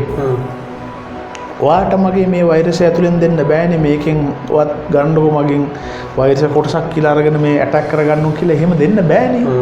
ඒකෙන් තමන් තනියම තමයි මේ වැඩ යන්නේ. ඒතර ඔයාට වැඩ කරන බෙහෙත හෝ වාගේ ප්‍රතිශක්ති කරන්නේ මගේ ප්‍රතිශක්තිය නෙවෙයි. ඒකෙන් අදහස් වෙන්නේ තමන්ගේ සාමාන්‍ය සරල ජීවිත රටාවේ ප්‍රතිශක්තිකරණය ශක්තිමත් කරගෙන තිබීමේ වරදක් තියෙනවද නැහැ. වරදක් නැහැ. පරිසර හිතකාමී ලෙස කන බොන දේ සහ ක්‍රියාකාරකම් හදාගත්තේ නැත්නම් මොන කෙනා මොන විදිහෙන් කිව්වත් මේකෙන් ගොඩ එන්න බැරි වෙනවා. එහෙනම් ඒකට කාලේ නාස්ති කරන්න එපා. එහෙනම් දැම්මම මේ වරද හඳුනාගෙන ජීවිතය හදාගමු. අර මං කිව්වා වගේ හිරුවෙලට යන එකද කැම බිම් මං මේ කොරෝනා වලට හැම කෙනාම බැන්නට මිනිස්සු මැරුණා කිව්වට මිනිස්සුන්ට ආර්ථිකයේ ප්‍රශ්න වලට මම තරම් සතුටු වෙච්ච කෙනෙක් තවත් නැහැ. උදාහරණයක් ඇටියට දවසකට ඉස්සර රියානතුරු වලින් 14ක් 16ක් අතර ප්‍රමාණයක් රියානතුරුෙන් දවසකට මැරිච්ච රටක් ලංකාව. අපි ඒක නෝන තරම් කතා කරමු. ඔහේ මැරෙනවා. ඩෙන්ගු තාම මැරෙනවා. ඒක නෙවෙයි. එතකොට දැන් මම මේකද මම බරපතලතාවයක් කියන දවසකට 20ක් මැරෙනකොට මේ රියානතුරු වලින් තව 30ක් 40ක් ඉන්නවා දවසකට රියානතුරු හින්දා ආබාධිත වෙන අය. කකුල කපා ගන්නවා. එහෙම නැත්නම් කොන්දෙන් නැගිට ගන්න බෑ. රෝද පුටුවෙන් සදාකාලික ජීවිතේ නැති කර ගන්නවා. සදාකාලික මානසික රෝගියෙක් වෙනවා. පෞල් ජීවිතයක් නැති වෙනවා. ඇවිද ගන්න බැරි වෙනවා. අබ්බඝාත වෙනවා. තමන්ගේ හම්බ කරගත්ත හැම දෙයක්ම දිනපතාම ආබාධිතින්ද ජීවිතේ එකතු කරලා හැම සල්ලියක්ම නැති වෙනවා. වාසනාවට මේ කොරෝනා කාලේ ඇඳෙන නීති කාලේදී එක රියානතුරක්වත් නැහැ. වාසනාවට. සියද විනාශා ගැනීම දිනකට 10ක් 12 ලෝකේ අපි අංක 2. ලෝකේ අපි අංක 2. දරුවම් පවා සියද විනාශා ගත්තා. දැන් ඒක 80%කින් අඩු වුණා. ඇයි? ගෙදර අම්මා තාත්තා හිටපු හින්දා. වාසනාවට රට ගිය මිනිස්සුත් එන්න ගත්ත හින්දා. අර අම්මලා පිටරට ගියානේ. වාසනාවට ආපු කට්ටිය හින්දා අර දරුවෝ සියද විනාශා ගන්න නැතුව ඉන්නවා. අම්මා ඉන්නෝනේ ගෙදර. කොරෝනා තිබ්බට වඩා ජීවිත බේරලා තියෙනවා. දකුණු ආසියාවේ කොරෝනා හින්දා ජීවිත බේරලා තියෙන වචනේ අරගෙන වාසි අරගෙන දවසකට 15ක් 12ක් අපි ගමු මේ කොරෝනා හින්දා දවසට එක්කෙනා මැරුණා කියලා. ඒකින්ද රට ලොක්ඩවුන් කරේ. එක්කෙනෙක් මැරෙනවා. 30කට 40කට බෝ වෙන්න ගත්ත දවසකට. අපි අනිත් පැත්ත යමු. දවසකට 15ක් රියානතුරුෙන් මැරෙනවා. 30ක් ආබාධ. ඒ කියන්නේ කොරෝනාවෙන් පස්සේ ආපහු රියදුරු මහත්තුන්ගේ වැරදින 20ක් 30ක් ආබාධිත වෙනවා. ලෙඩ වෙනවා. ආර්ථිකය විනාශ වෙනවා. කොරෝනා තිබ්බට වඩා මම මේ යෝජනාව කරන්නේ මේ කොරෝනා කාලයේදී අපි හැදෙන්නත් ඕනේ. රටේ නිලධාරීන් බලධාරීන් හැදෙන්නත් ඕනේ. අවාසනාවට මේ අපිට වැරදි කිය ඉන්න මේ මිනිස්සු හැදෙන්නේ නැතුව ඒ මිනිස්සුන්ට අඩුම ගානේ මේ කාලෙදී මදුරුවන් හා සම්බන්ධ ඩෙන්ගු හා සම්බන්ධව මොන හරි වැඩපිළිවෙලක් ක්‍රියාත්මක කරන හරි ලේසිනේ. හැම කෙනාම ගෙදරනේ ඉන්නේ. ආව දඩ ගහන එක දඩ ගන්නවා නම් මොන හරි කරා. පියේෂය මහතුරුන් එහෙම නැත්නම් විවිධ ආකාශ සම්බන්ධිත නගර සභාවේ මහතුරුන් ඉඳන් ක්ලීන් කරන්න පුළුවන්. අපි ගෙවන්නත් කැමති. එනවද නැහැ. රටේ අනිත් තැන් පිරිසුදු වෙනවද නැහැ. ඔහේ ඉන්නවා. මාර්ග හා සම්බන්ධ තියෙන තදබදේ නැති කිරීම සහ රියානතුරු වලකා ගැනීම මොන හරි උපදේශයක් දෙනවද නැහැ. උදේ හිටන් නැගිට වෙලා හිටම හැම පත්‍රයක හැම දෙයකම හැම මාධ්‍යෙම කොරෝනා ඇහිලම මිනිසුන්ට එපා වෙලා තියෙනවා. ඒකින්ද අලුත් දෙයක් ඔලුවට එන්නේ නැහැ. කොරෝනා වලින් අයින් වෙලා ටිකක් එංගලන්තේ පාසල් නැවතුනේ නැහැ. හැම ළමයින්ම ඉස්කෝලේ යන්න කිව්ව කොරෝනා කාලේ. ඇයි? කිසිම වෙලාවක අධ්‍යාපනයේ ඉගෙන ගන්න මොලේ තියෙන දියුණුව නැති කරන්න දෙන්න බෑ. අධ්‍යාපන වැඩසටහන් රූපවාහිනිය එනවා. අපි යනවා ටෙලිග්‍රාම ටික අර ණය ඉන්නේවා අරුන් ඉන්නේවා ඔක්කොම විකාර ටික යනවා ජරාව ටික යනවා. ඊට පස්සේ සින්දු කියාගෙන බැරි වුන් ස්ටාර්ස්ලා වෙනවා. ලැජ්ජාව බෑ. මේ අපි බලන්නේ ඇත්තටම. නිවුස් වල බලනවා. ඒක නිවුස් යනවා. සියදිවි නසා ගත්තොත් ඒක නසා ගන්න හැටි පෙන්නනවා. ඔයාට කොරෝනා හැදුවොත් ඔයාගේ ගෙදර පින්තූරේ දානවා, ඔයාගේ පින්තූරේ දානවා, වයිෆ් ගෙත් පින්තූරේ දානවා, ළමයිගේ පින්තූරේ දානවා. ඔයාට ඔයාගේ වයිෆ්ට යන්න හිතනවද ටෙස්ට් එකක් කරන්න? මම එංගලන්තයේ ඕස්ට්‍රේලියාවේ දිනු රටවල වෙන සිස්ටම් එක ගැන මේක බලනවා නම් කවුරු හරි නිලධාරියෙක් දැම්මම මේ දේ කරන්න වෙන මිනිස්සුන්ට කටක් අරින්න කලින් හේතුව මට හැදුනොත් මගේ නමයි මම හිටපු තැනයි හිටපු ගෙදරයි ඔක්කොම විස්තර කියන්නේ ඒගොල්ලෝ මට බය හිතෙන්නේ නැද්ද මට ලැජ්ජා හිතෙන්නේ නැද්ද මට ස්ට්‍රෙස් එක දැනෙන්නේ නැද්ද මට සමහරට තව තැනක ගිහලා රස්සාව ගන්න බැරි වෙන්නත් පුළුවන් මගේ දරුවට විවාහ වෙන්නත් බැරි වෙන්න පුළුවන් ඒ ජරා වැඩේ කරන්න එපා කියලා මේ වඩසන පළවෙනි මොකද වෙන රටවල වෙන්නේ ඔබතුමාට හැදුනොත් ලෙඩ මම මේ වගකීම කියන්නේ ඔබතුමාට හැදුනොත් ඔබතුමා ටෙස්ට් එකක් කරන්න එනවට ඒ රටවල වලින් ගෙවීමක් කරනවා ඒ කියන්නේ එන්න රජයේ තියෙන ගෙවීම එහෙම නැත්නම් ඒ ස්තුතිවන්ත වෙන ටැග් ගන්න බොහොම පිං thank you ආවට කියන ටැග් ඔයාට දෙනවා මුලින්ම. ඒතර ඔයාට යන්න හිතෙනවා. මගේ මට ලෙඩක් තියෙනවද දන්නේ නැහැ. මම සමාජයත් එක්ක ගැවසිච්ච කෙනෙක්. ගිහලා මම ටෙස්ට් කරලා බලලා මගේ යුතුයකම මම කරනවා. දෙවෙනි දේ ඔබතුමාට අද හැදුලා කියලා ආරංචි වුණොත් ඔබතුමාට රස්සාවට යන්න බෑනේ සති 3ක් කොහාතර. ඔබතුමාගේ සති 3 පඩි අපි ගෙවනවා. ඒ රටේ ආණ්ඩුව සති 3 පඩිය හෝ මාසේ පඩිය ගෙවනවා. එහෙම නැතුව හැම කෙනාට 5000 ගානේ බෙදාගෙන යන්නේ එහෙම දෙන්න ඕනේ නැහැ. දීලා අපිම ණය වෙන්නේ. මොකටද ණය වෙන්නේ? දැන් ඔයාට ප්‍රශ්නයක් තියෙන නේද? ඔයාට වැඩට යන්න බැරි ඔක්කොම ටෙස්ට් කරාම අහුවෙන ඔයාට වැඩට යන්න බෑ. ඔයාගේ ගානේ ගෙවීමේ රජයේ යුතුයකම. මොකද ඔයාම ගිහිල්ලා ටෙස්ට් කරලා ඔයාම උත්තරයක් බැඳලා ඔයාම යන්න තු තීරණය කරලා ඒ ඔයාට තිබ්බ දේ හින්දා ඔයාම හැබැයි ඔයාට අතුරු ආබාධය වැඩි වුණොත් විතරක් ඔයා රෝහල් ගත වෙනවා. ඒතර ගිහිල්ලා මේ උස්සගෙන යන්නේ ඒව මේ එකපාරට ඇවිල්ලා ස්ටිකර් එකක් අලවලා බය කරලා ඇදගෙන යන්නේ ඒව මුකුත් නැහැ. මිනිස්සු කැමැත්තෙන් යන්නේ. මේ දේ හදා ගන්න ඕනේ දැන්වත් විකාර කරන්නේ නැතුව. උදේ පාන්දර බැලුවාම කියන්නේ දැන් උදාහරණයකට මට මේ මතක් වෙච්ච එක මේ මොහොතේ රෝගීන් පළවෙනි වතාවේ 8 දෙනෙක් 9 දෙනෙක් මැරිච්ච වෙලාවෙත් කොච්චර මේ මැරිච්ච මිනිස්සු ජනප්‍රියද බලන්න මට මතකයි මැනික් මුදලාලි කෙනෙක් හිටියා. පවුනේ මිනිස්සු මේ මං මොකටද මේ මැනික් මුදලාලි කෙනෙක් කියලා දෙහිවල ප්‍රදේශයේ රත්නපුර හිටිය කියලා මම මේ මිනිස්සයාගේ නම මෙනෙහි කරන්නේ. ඒ මිනිස්සයා හිතලා හදාගත්ත එක්කෙනෙක් සංචාරක සේවකයෙක් හිටියා. ඒ මිනිස්සයා ගැන සමහරවිට තරහකුත් තිබ්බා මටත් මතක එනවා. ඊට වඩා මට තියෙන්නේ වාසනාවට මේ මිනිස්සයා හින්දා තමයි අපි දැනගත්තේ එහෙම ලෙඩක් තිබ්බා කියලා වීරෙක් විය යුතුයි. බ්‍රැන්ඩික්ස් ආයතනයේ ඒ මිනිස්සයා හින්දා අපි මේ රැල්ලක් හොයාගත්තා. ජාතික වීරවරියක් විය යුතුයිනේ. බැරි වෙලාවත් කරුමෙට ඒ මිනිස්සයාට ලෙඩේ ඒ කියන්නේ කැස්ටර් ඉම්බ්‍රිසා හැදුන්නේ නැත්තම් බැරි වෙලාවත් තත්ත්ව ගමුනේ. අදත් අපි අංක 2 වාසනාවට හැදිච්චින්ද අපි දැනගන්න ඕනේ මේ මිනිස්සයාගේ ගෞරවය, ඒ ආයතනයේ ගෞරවය, ඒ හැදිච්ච මිනිස්සුන්ගේ ගෞරවය තියාගෙන හිටියේ නැත්තම් කොරෝනා වලින් බේරුණත් වැඩක් නැහැ. ඒ ලැජ්ජාවක් තියෙන රටක් වඩ පත් වෙනවා. ඒ කියන්නේ මේ කවුරුත් හිතාමතා Tamanගේ ඇඟට මේ ලෙඩ දාගන්න කැමති නැහැ වෛද්‍යවරුනි නේද? දැන් ලෝකයටම මෙය අභියෝගයක් වෙලා තියෙන මොහොතක වර්තමානයේ අපේ රටේ දෙවන රැල්ලේ තියෙන බලපෑම අපිට දැන් දැනෙන්න පටන් ගන්න තියෙනවා. දැන් අපි රෝගීන් 10000 සීමාවට මේ කතා කරන මොහොතේ ඇවිත් තියෙනවා. 10000 සීමාව පසු කරා අපි. 10000 කියලා කියන්නේ දැන් අපිට මතකයි නිවැරදි නම් මියන්මාරය පළමු පොකුරේ පළමු රැල්ලේ වුන්ට රෝගීන් 300 ගණනක් තිබුණේ වෛද්‍යතුමනි. මා නිවැරදි නම් මගේ මතකේ නිවැරදි නම් මරණ 6ක් හෝ ඒ වගේ ආසන්න සංඛ්‍යාවක් තිබුණේ. දැන් ඔවුන්ගේ දෙවන රැල්ලේදී රෝගීන් 50000 ගණනක් වාර්තා වෙලා තිබුණා. මේ වෙන විට මරණ 1000 ගණනක් 1000 ගණනක් පසු කරා. ඒ දෙවන බලපෑමේ. දැන් අපේ රටේ තත්ත්වය අපි දන්නවා පළමු අවස්ථාවෙත් එහෙමයි. දැන් දෙවන අවස්ථාවේ දෙවන මේ රැල්ලේ රෝගීන් 10000 මෙය හමු වුණා. 10000 පසු කරා. මරණ මේ කතා කරන මොහොත වන විට 20ක් බවට පත් වෙලා තියෙනවා. අපි ප්‍රාර්ථනා කරනවා ඉතින් නතර කරගන්නට හැකියාවක් ලැබේවා කියන එක. හැම ජීවිතයක්ම අපිට වටින නිසා දැන් මේ දසදහස කියලා කියන වෛද්‍යතුමනි තීරණාත්මකද? දැන් හැම මිනිස්සෙකුටම යම් බයක් ඇති වෙන්නට පුළුවන් අනාගතේ මොනවා වෙයිද? දැන් හැමතැනම කොවිඩ් රෝගීන් හමු වෙනවා, ආර්ථිකය කඩා වැටෙනවා. දැන් 2020 වර්ෂයේ අගභාගය වන විට මේ දැන් අපි ගෙවන්නේ මේ ගෙවන කාලය වන විට ආර්ථිකය 50%කින් පමණ කඩා වැටීමකට ලක් වෙලා දෙනවා වෛද්‍යතුමනි. ඒ කියන්නේ ආර්ථිකය උත්පාදනය කිරීමේ ක්‍රියාවලිය සෑහෙන අඩපඩ වෙලා තියෙනවා ලෝකයේ හැම රටකම වගේ. මේ තත්ත්වයත් එක්ක මොකක් වෙයිද? මොනවා වෙයිද? කොහොමද අපි මේකට මිනිස්සු විදිහට දැන් අපි අනෙක් කාරණා කෙසේ වෙතත් තම තමන්ගේ මොකක්ද තියෙන වගකීම වෛද්‍යතුමනි? අපි මේකත් වැරදි වැටීම තියෙන ලෝකෙටත් ඕක ප්‍රශ්නයනේ අපිටත් ඉතින් ඕක ප්‍රශ්නයකින්ද හැම කෙනාටම ඕක ප්‍රශ්නයක්.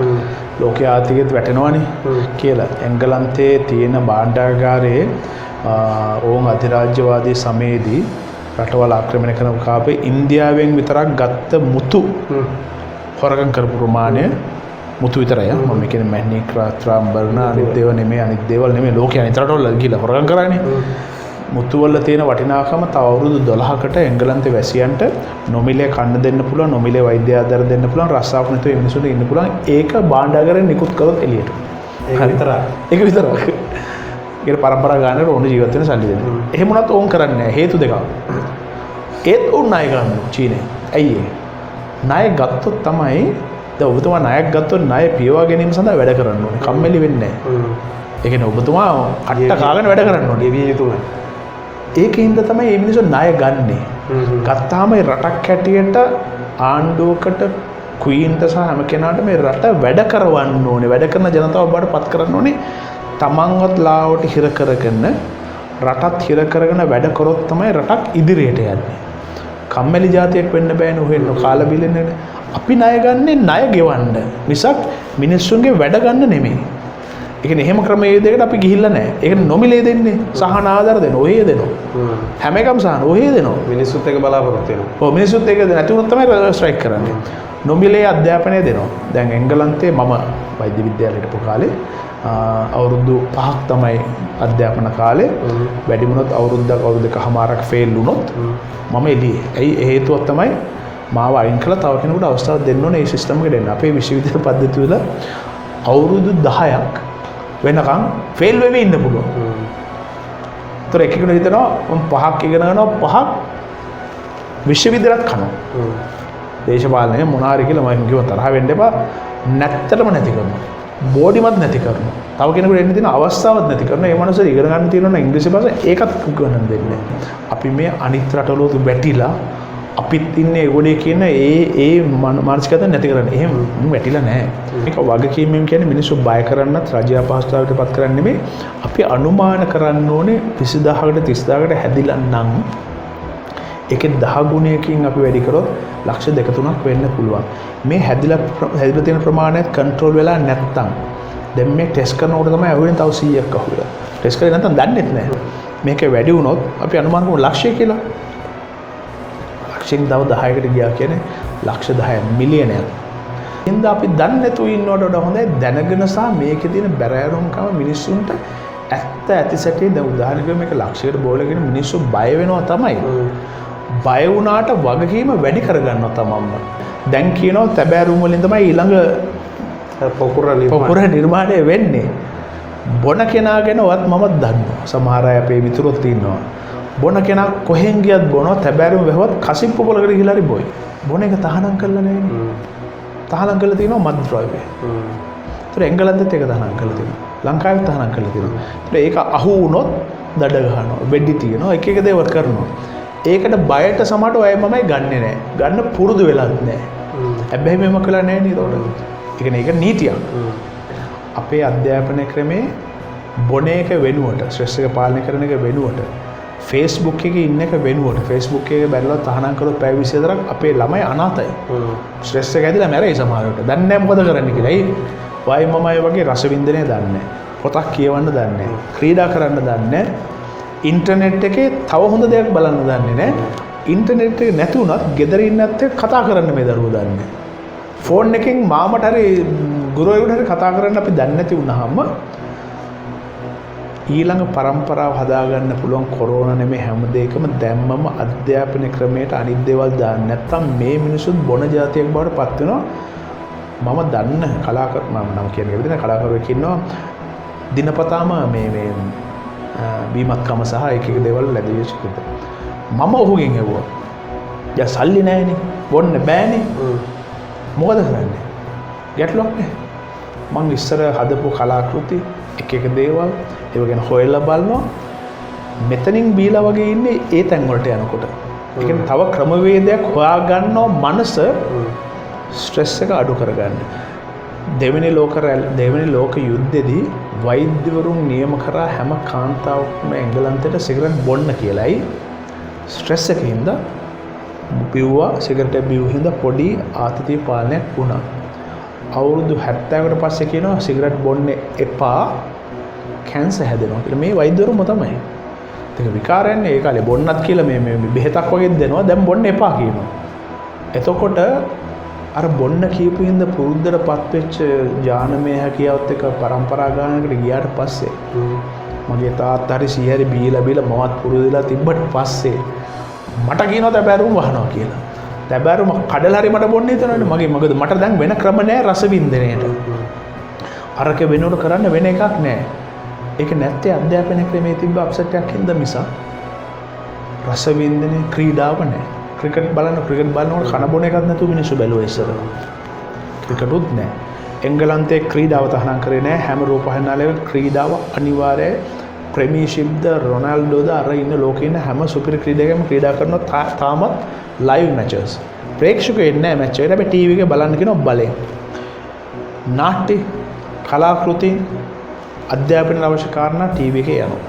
ඇයි? එතකොට ළමයි ඉගෙන ගන්නවලු දේවල්. මොට වෙන්නේ නැහැ, මෝඩ වෙන්නේ නැහැ. අධ්‍යාපනයේ වැඩසටහන වල වෛද්‍යමය වැඩසටහන් දානවා. අපේ ටීවී එක බලා ඉන්නකො. ගෙදර ඉන්නකොට නිකන් ඉන්න එපා. Facebook එකෙන් හරි අලුත් දෙයක් ඉගෙන ගන්න. අලුත් අධ්‍යාපන ක්‍රමයකට හුරු වෙන්න. රස විඳින්න දේවල් මේ නෙගටිව් පැත්තම හිතලා ඉන්නවට වඩා කොරෝනාත් එක්ක අනිවාර්යයෙන්ම අද ජීවත් වෙන්න වෙයි. මම කිව්වේ අවුරුදු 3-4ක් වෙන්න පුළුවන්. ඒක ඊට කලින් නම් ඉවර වෙන්නේ නැහැ. ඒක අවුරුදු 10ක් විතර වුණොත් ඒ මම දැන් කියපු කතාව මම ඉල්ලාස් කරනවා. තව අවුරුදු 4කට පස්සේ සමාවෙන්න මම මෙහෙම කිව්වට අවුරුදු 4කින් මේක ඉවරනවා කියවට ඒක අවුරුදු 4කින් ඉවරලා නැහැ. අවුරුදු 10ක් තිස්සේ යන්න තිබ්බා කියන එක මම එතකොට සමාවිල්ලනවා. ඒ හින්දා මම දැන් මේ පණිවිඩය දෙන්නේ මිනිස්සුන්ට වෙනස් වෙන්න ඕන හින්දා වෙනස් කරගන්න කියන පණිවිඩය තමයි දෙන්න කැමතියි. හොඳයි අවසාන වශයෙන් වෛද්‍යතුමනි දැන් කොරෝනාත් එක්ක ජීවත් වෙන්නත් වෙනවා නම් වෙන විකල්පයක් අපිට දැනට පේන්නත් නැතිනම් අපි කොහොමද මොන වගේ දේවල්ද කොරෝනා එක්ක ජීවත් වෙන්න ආදේශ කරගන්න ඕනේ? සමහරලාට සාමාන්‍යයෙන් ඉන්න මිනිස්සුන්ට මේ දේවල් දැනට අපිට ඇහෙන්න තියෙන එළියට යන්න එපා. දැන් බස්නාහිර පළාත මේ වන විට වහලා තියෙන්නේ. අනිත් අය බය ඉන්නවා කොයි වෙලේ අපිට ගෙවල් වලට කොටු වෙන්න වෙයිද දන්නේ නැහැ කියන එකත් එක්ක දැනට දන්නේ අපි ඒක ගෙවල් වලට වල ඉන්න ඕනි. එළියට යන්න හොඳ නැහැ සහ මිනිස්සු අතර මීටරයක් පහතරයක් තියාගන්න ඕනි. හොඳට මේ නිතරම සැනිටයිසර් වගේ දේවල් පාවිච්චි කරලා පිරිසිදු කරගන්න ඕනි. මුඛ ආවරණ පාවිච්චි කරන්න ඕනි. ඔය වගේ දේවල් ටික තමයි අපි දැනට දන්නේ. ඉදිරියට දැන් කොරෝනාත් එක්ක ජීවත් වෙන්නට වෙයි නම් අපි මොනවද කරන්න අවශ්‍ය මේ ජනප්‍රියම කාරණා එක්ක සහ අපි දන්නේ නැති කාරණා මොනවද? හොඳ ප්‍රශ්නයක්. මොකද දැන් ගෙදර ඉන්නකොට මේ අපේ ආතතිය සහ ස්ට්‍රෙස් එක ගෘහස්ථ හිංසනයේ මේ දේවල් අපි කතා කරේ නැතත් වැඩි වෙන්න පුළුවන් අවධානයක තමයි ඉන්නේ. සාමාන්‍ය අපි අනුමාන කරනවා සාමාන්‍යයෙන් ගෙදර තියෙන ස්ට්‍රෙස් එක සහ ගෘහස්ථ හිංසනය වගේ දේවල් මානසික හිංසනය වගේ දේවල් ස්ට්‍රෙස් එක වගේ දේවල් මානසික ගැටලු වගේ දේවල් 700 ගුණ 700 ගුණ කියන 7 ගුණයකින් 8 ගුණයකින් වැඩිපුර ප්‍රමාණයකින් මේක වැඩි වෙන්න පුළුවන් කියන එක තමයි ලෝක සෞඛ්‍ය බලධාරීන් කියන්නේ. අපි ඒක හරි කියලා හිතමුකෝ. ඒක වෙන්න පුළුවන්. නිහාල ඔබතුමාත් මමත් සමහරට අපි පිරිමි අය අපි කැමති වෙලා තියෙන්නේ දකින්න කෝණය වැඩි. ඒතර ඒ දකින්න කෝණය වැඩි වුණාම අපිට ගන්න ඕන දේවල්, රස විඳින්න ඕන දේවල්, ක්‍රියාත්මක වෙන්න ඕන දේවල්, හමු වෙන්න ඕන ප්‍රමාණය දේවල් වැඩි. යාළුවෝ බලන්න යනවා, අරහේ යනවා, ඉස්කෝලේට යනවා, හැම දෙයක්ම කරන්න අපි උත්සාහ කරනවා. කාන්තාවන්ගේ සීමාව අඩුයි. මේක වැරදක් නෙමෙයි. උදාහරණයකට වාහනයක් එළවනකොටත් මම වගේ බිරිඳයි මම එළවනකොට මම දකින සීමාව වැඩි. මම මෙහෙම බලා ඉන්නකොට මෙහෙම මට පේන්නේ. එතකොට මේ මම දකින දේවල් සහ නිරීක්ෂණය කරන දේවලුත් වැඩි. හොඳ හෝ නරක. හොඳ හෝ නරක. සමාජ නිරීක්ෂණය වැඩි. අපේ වයිෆ් හරි කවුරු හරි ලෝංගොඩ දකින්නේ ලේන් එක.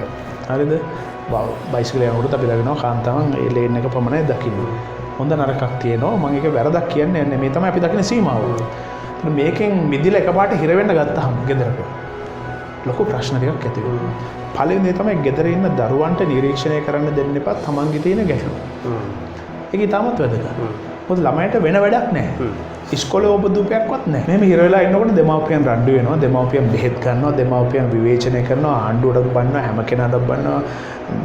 වටේ ඉන්න ගමේ මිනිස්සුන්ට බන්නවා. ඔක්කොම බන්නවා. බැලුවාම ජනාධිපතිට බන්නවා. ඔක්කොම බන්නකොට දරුවන් ඉගෙන ගන්නවා. මේක තමයි අධ්‍යාපනය. ඒ වෙන අධ්‍යාපනයක් ඉගෙන ගන්නත් නැහැ නේ. ඉන්ටර්නෙට් එකෙත් නැහැ නේ ඉගෙන ගන්න. එතකොට ඔවුන්ගේ මොලේ මේව තැම්පත් වෙනවා. පුරා සිංසනය කියන එක මේකෙන් දරුණු වෙන්න පුළුවන්. බීමත්කම අරව මේ ඔක්කොම දකිනකොට දරුවන් හිතනවා මේක තමයි සාමාන්‍ය ක්‍රියාවලිය කියලා. ඒ හින්දා මතක තියාගන්න දරුවන් පැය 7ක් 8ක් දවසකට ඉස්කෝලේ හිටපු කෙනා එකපාරට ගෙදර ඇතුලේ ඉන්නකොට ඒ පැය 8 අපි ගුරුවරයෙක් හැටියට තමයි ක්‍රියාත්මක වෙන්නේ දරුවන්ට. අපි හැසිරෙන්න ඕනේ වෙනස් විදිහකට.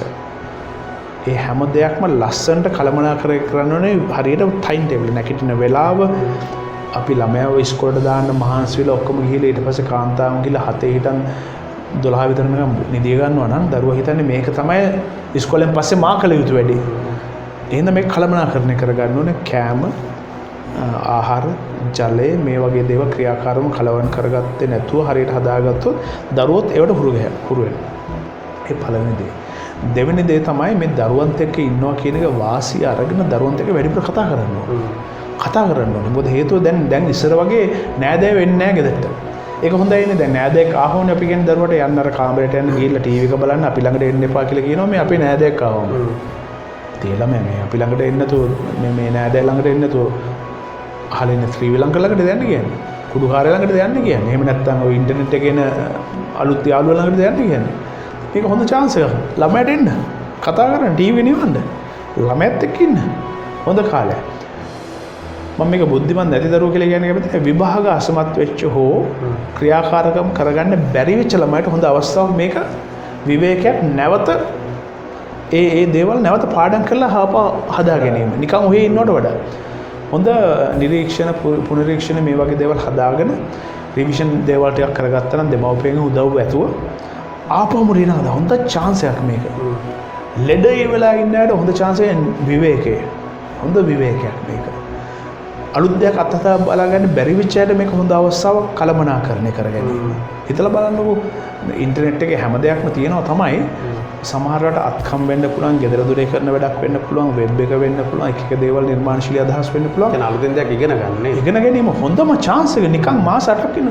අනිත් ඒවා අපිට කරගන්න බැරි වෙච්ච අතපස්සේ කළමනාකරණයේ දුර්වලකම් ඒව උගන්නන තැන් තියෙනවා සෑහෙන්න ඉන්ටර්නෙට් එකේ. මේක අපිට වැරදිච්ච තැන් තියෙනවා 100ක් විතර. හරි ගිය තැන් වලට වඩා මේ 100න් 10ක් වගේ තෝරගෙන මම මේක අන්තර්ජාලයෙන් ප්‍රථම ආධාර. ඉස්සර දරුවෙකුට තුවාල වුණත් ළඟම දින රෝහලට යන්නේ. දැන් කොහොමද අපි හොයාගන්න පුළුවන් ඉන්ටර්නෙට් එක බලලා. heart attack හදුන දෙන ප්‍රථම ආධාරය මොකක්ද? මේ වගේ ටික අපි ඉගෙන ගත්තොත් අපේ මොලේ ගබඩා වැඩ කරනවා. හොඳට ශක්තිමත් වෙනවා. ආර්ථිකේ පල්ලෙහාට ගියත් මොලේ ගබඩාව ශක්තිමත් වෙනවා කියන්නේ තීන්දුව తీරන ගැනීමේ හැකියාව වැඩි වෙනවා. දුක, සැකය, සංකාව කියන එක අඩු වෙනවා. මානසික රෝග අඩු වෙනවා. ඒකත් එක්ක අපේ තියෙන ශ්වසන පද්ධතියත්, ආහාර ජීර්ණ පද්ධතියත්, අපේ තියෙන බොඩි සිස්ටම්ස් උත් ඉම්ප්‍රූව් වෙලා ඉබේම ප්‍රතිශක්තිකරණය හැදෙනවා. ඉබේම හැදෙනවා නම් ප්‍රතිශක්තිකරණය මේ මනසින්ද මනස ශක්තිමත් කරන ක්‍රියාදාමයකට දැම්මම පටන් ගත්තොත් දවස් සාමාන්‍ය 37ක් 40ක් යනවා තක්කාලි පැලැක්කින් ගෙඩි ටිකක් එන්න. ඉතින් අද ගෙදර තියෙනවා නම් තක්කාලි ගෙඩියක්. ඕකේ බීජ ටික අරගෙන මේ යෝගට් කප් එකක දාන්නකෝ. තව දවස් 40කින් නිරෝධායනය ආවොත් වෙන තක්කාලියක් හරි තියෙනවනේ. සම්බෝලයක් හරි කන්න උලන්නේ. ඔව් බැන ඉන්න ඕනේ නෑනේ මේ රුපියල් 5000 එනකන්. මම කියන්නේ යෝගට් කප් 5කට හදාගන්න පුළුවන් නම් තමන්ගේ ගෙදර තියෙන ආහාර වේලේ පොඩි කොටසක් හරි ඒකත් කරන්නේ නැතුව හේ ඉන්නවා නම් අන්න එතන තමයි අපේ වැරද. ආණ්ඩුවට බන්නේවා අර නිර්ධානය බන්නේවා අපි කරන්න හරිද? ඕගොල්ලන් කරන එක අඩු කරලා තමන්ට කරගන්න පුළුවන් දේ කරන්නකො. ඒ කරන්න ශක්තිය වාසනාව ධෛර්ය ලැබෙන්න කියලා අපි ප්‍රාර්ථනා කරනවා. ඒ කියන්නේ අනාගතයේ සාමාන්‍ය තත්ත්වයක් බවට කොරෝනා පත් වේවයිද? සාමාන්‍යයෙන් අවසාන වශයෙන් කෙටියෙන් හරි පිළිතුරක් වෛද්‍යතුමනි වෛරස් එකක් ලෝකෙන් සම්පූර්ණයෙන්ම අයින් කරන්න බැයිද? ඉබේම ප්‍රතිශක්තිය ගැන දිනු වෙනකොට අයින් වෙලා තියෙනවා. මම මේක කියන්න යන උදාහරණයක් හැටියට 1890 ගණන් වල අවසාන භාගයේ තමයි පළවෙනි නිරෝධායන නීතිය කියන එක ලංකාවට ඇවිල්ලා තියෙන්නේ. නීතිගත කරලා තියෙන්නේ මේ සෑහෙන කාලයක්. සුද්ධ කාලයක්. ඒ ඇවිල්ලා මේ පණු රෝගය පටපණු වටපණු මේ පණු රෝගී තත්ත්වයක් උත්සන්න වෙලා පැතිරෙන්න ගත්තාම තමයි මේ එහෙම නිරෝධායන නීතියක අත්හැරෙන්නේ. ඒ කියන්නේ යන්න එපා එළියට කියන එක තමයි සෞඛ්‍ය ආරක්ෂක මන්ත්‍රාලයෙන් ගන්න. ඒ නිරෝධායන නීතිය තමයි තාම තියෙන්නේ. ඒක වෙනස් වෙලා නැහැ. එහෙම තියෙන එකත් හොඳයි. ඒක නීතියක් නේ. හැබැයි එහෙම නීතියක් තියෙනවා කියලා බොහෝ දෙනෙක් දැනගත්තේ මේ කොරෝනා එක්ක. ඇත්ත. දැන් ඒකේ තිබ්බ වාසිය තමයි සෞඛ්‍ය ආරක්ෂිත පුරුදු වලට යනවන සබන්ධියරද එක දේවල් වලට කරන මේක අපේ අම්මලා තාත්තලා කියපු දෙයක් මේක මේ වෛද්‍යවරුන් කියන එකක් ඉන්න ඕන දෙයක් නෙමෙයිනේ. ඇපල් ගෙඩියක් ගත්තත් හොදන්නේ කියන එක අපි දන්නවනේ. ඒකේ තියෙන මේ ඉටි ජාවරණය ඒ ජරාවේ ඔක්කොමත් එක්ක මේ සෞඛ්‍ය ආරක්ෂක පුරුදු වලට වැඩි කාලයක් යොමු වුණොත් ඉස්සර මම තද හේතුව තමයි ඉස්සර මෙහෙම කරා අත හොද ගන්න ඇති එච්චරයි. දැන් තමයි තප්පර 20 යන්නේ. ඒ කියන්නේ සෞඛ්‍ය ආරක්ෂක පුරුද්දේ උපරිම මට්ටමට. එතකොට අර පණු රෝගයක් හැදෙන්න විදියකුත් නැහැ. මම කියන්නේ මේ ඉස්සර තිබ්බ පරම්පරාගත තිබ්බ සමහර රෝගී තත්ත්වෙනුත් මොකද මේක හදාගෙන යනකොට පෙති තියෙන්න පුළුවන් පණු රෝගියට. හැබැයි සෞඛ්‍ය ආරක්ෂිතත් හදුලා තියෙනවා. ඒතර ඇඟේ ඇතුලෙන් ප්‍රතිශක්තිකරණයත් ඒකෙන් ඉබේම හැදෙනවා. පෙත් එක්කුණුත් ආරක්ෂාව ලැබෙනවා. පෙත්තක සයිඩ් ඉෆෙක්ට්ස් එකක් තියෙනවා. අමතක කරන්න බෑ වෙන ලෙඩ හැදෙන්න පුළුවන්. ඒ හින්දා ඒ දෙකේම වාසිය ගන්න නම් සාමාන්‍ය අපි අනුමාන කරන්න පුළුවන් ලෝකයේ තියෙන වෛරස් සම්පූර්ණයෙන්ම අපි කියමු ඔය සමහර දේවල් අපි අහලා තියෙනවා පෝලියෝ එක දේවල් ලෙඩම නම් වලින් කිව්වොත් අසූරිය ඔය එක දේවල් සමහර වෙලාව සමහර රටවල තුරංකර රටවල හැටියට තමයි වාර්තා වෙන්නේ. ඒ කියන්නේ තිබ්බ දෙයක ප්‍රතිශක්තිකරණයට ශක්තිමත් කරන්න එන්නත් හොත් තිබුණු එන්නතක් නැවතත් අත්හදා බලලා ඒක කරලා තියෙනවා. ඒකට දශක නෙමේ 100 ගාණක් අවුරුදු ගියාට පස්සම ඒ තත්ත්වයට ඇවිල්ලා තියෙන්නේ. ඒ කියන්නේ ඒක සදාකාලිකව ඒ අවධානයෙන් අයින් වෙලා තියෙනවා. නැත්තේ නෑ. ඒ කාලයක් යනවා නේ. කාලයක් යනවා. කින්ද මේක කොයි කාලේ ඉවර වෙන්නද කියන එක වසංගත රෝගයක් සදාකාලික ඉවර වෙන්න පුළුවන්ද? පුළුවන්. තව එකක් ඒ ළඟින් එකක් එන්න පුළුවන්ද? ඒත් පුළුවන්. මොකක්ද මේ දෙකේ තියෙන අවධානය වැඩි? වසංගත රෝගී ඉවර වීමද තව එකක් ඇතිවීමේ අවධානයද වැඩි? ඉවර වීමට තව එකක් හැදීමේ අවධානය වැඩි. ඒක තමයි කුරුළුන සාප් වයසේ තිබ්බ වෙලාවේ ඉවරයි කියලා හිතුවට ඒ ළඟින් යන මේ දැන් කොවිඩ් එක ආවා. ඒතර අරක අතර අතපසු කරලා සෞඛ්‍ය ආරක්ෂිත ක්‍රමවේද දැන් අමතක කරලා ආපහු සත්තු කන්න ගත්තට පස්සේ ඉතින් ඔය ඉතින් කන්න ගත්තනේ වවුලගේ හිටන් නායාගේ හිටන් සත්තුන්ගේ හිටන් සර්පෙන් හිටන් කන්න ගත්තට පස්සේ ස්වභාව ධර්ම හිතනවා මේ මිනිසුන්ට chance එකක් දීලා කරන්නේ නැත්තම් මොනා කරන්නද? ජීවත් වෙන්න තියෙන අවුරුදු 60 70 80 ජීවත් කරගන්න තේරුම් ගන්නේ නැත්තම් මේ මිනිස්සු ඇයි ජීවත් කරවන්නේ මේ මිනිසුන් කියලා හිතන්න පුළුවන්. ඒ වෛරස් ඇතුලේ ඔටෝමැටික් තමයි ක්‍රියාත්මක වෙන්නේ. ඔටෝමැටික් ක්‍රියාත්මක වෙනවා මේ එන එකට ඇටැක් කරන්න. ඔටෝ. එයාව උත්තේජනය කරන්න. එයාව පාලනය කරගන්නේ කොහොමද? මෙයා හැදෙනකොට මෙයාව නැති කරගන්න පුළුවන් ක්‍රමයක් තියෙනවා. පසුබිස කෑවොත් මේ ඇඟ ඇතුලේ ඉන්න හොඳ වෛරස් නැති කරලා තියෙනවා. ඔක්තින් කාලේ ලුණු කෑම, අර කෑම, කිරිපිටි කෑම, සොසේජ් වල ඔක්කොම කාලේ ඉඳලා එයාව අඩපන්න කරලා තියෙනවා. ඒත් තාම උදව් කරනවා. තේරෙනවද? ඒත් තාම උදව් කරනවා. ඊට පස්සේ එක එක රෝගිතදී වැඩියව එක එක දේවල්ට අපි ගන්න බෙහෙත් ඉඳලා ඉමුනිටි සස්ප්‍රෙෂන් කියලා කියනවා. ඒ කියන්නේ ඉමුනිටි එක අඩු කරන බෙහෙත් දෙන්නේ. මොකද මෙයා තව වර්ධනය වෙන්න ගත්තාම අනිත් ලෙඩ අඩු වෙන්නෙත් නැහැ. ඒතර මෙයා එන්නේ යනවා බෙහෙත් ඉඳලා එයාව පාලනය කරනවා. ඇඟ ඇතුලේ ඉන්න අපේ හමුදාව කන බොන එකෙන් පාලනය කරනවා. විස බීජ ප්ලේසින් අතහොදලා එන එකත් අවසන් කරන්න පුළුවන්. තවත් විස බීජ දෙනවා. ඒතකොට මෙයා මේ පොඩි පොඩි විස බීජත් එක්ක ෆයිට් කරගෙන ඉන්නකොට අර ලොකු එන එක කොවිඩ් 19 හෝ කොවිඩ් 20 හෝ මොකක් හරි අලුතෙන් නමක් හදාගත්ත එන කෙනා hina වෙවි එන්නේ ජොලිය. කියන්නේ එනකොට අතරක් තියෙනවා. ඒ හින්දා ඉස්සරහට මේ පණිවිඩ දෙන්න කොවිඩ් අවදානයෙන් අපි බේරෙයි. මීට වඩා දරුණු අවදානම් තව ඉස්සරහට එන එක එනවාම ඒක සාධිකයි.